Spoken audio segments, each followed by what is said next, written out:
It was a stormy night when Hannah arrived at her grandmother's old house. Her grandmother had passed away 2 weeks ago, and now Hannah had to go through the house and clean it out before it was sold.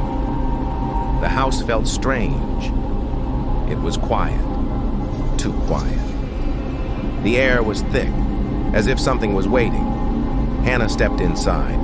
The wooden floor creaked under her boots. The house was dusty, and the old furniture was covered with white sheets. She set down her bag and looked around. The smell of lavender, her grandmother's favorite scent, still lingered in the air. "This place feels wrong," she whispered to herself. Hannah walked to the kitchen. As she entered, something caught her eye on the counter.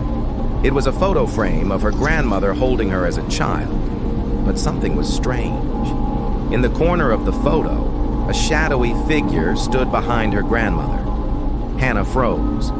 She turned the photo over, but it was just a photo. Nothing else. Shaking her head, she kept cleaning, trying to ignore the feeling that the house was watching her. The storm outside grew louder, the rain pounding against the windows. Hannah was in the living room when she heard it, the soft sound of footsteps. She stopped. Footsteps, but the house was empty. Hannah's heart raced. The sound of footsteps grew louder, getting closer. Suddenly, a figure appeared in the doorway. It was a woman, tall, with long, dark hair.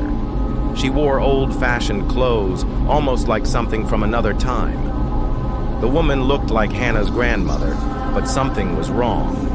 Her eyes were empty, and her smile was strange, twisted. "Grandma?" Hannah whispered, barely able to speak. The woman didn't answer. She just smiled.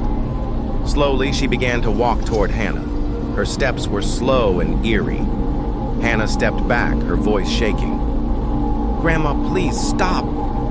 But the woman didn't stop. She kept walking, getting closer and closer. Hannah's panic rose. She turned to the front door, but it was locked. The door wouldn't open. "Who are you?" Hannah shouted.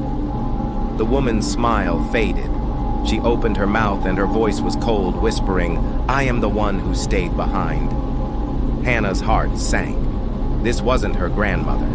This was a spirit, a wandering soul that had never left the house. The woman's eyes turned dark, and her body seemed to melt into the shadows. She wasn't human anymore. Hannah ran, but the house seemed endless. She opened door after door, but she was always back in the same place, the living room. The woman was always there, waiting. Suddenly, the storm outside stopped. The house went dead silent.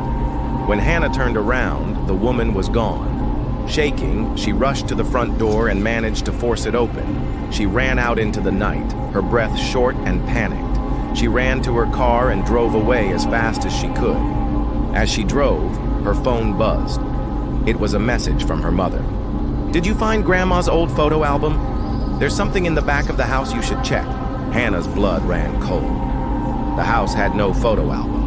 Her hand shook as she glanced in the rearview mirror.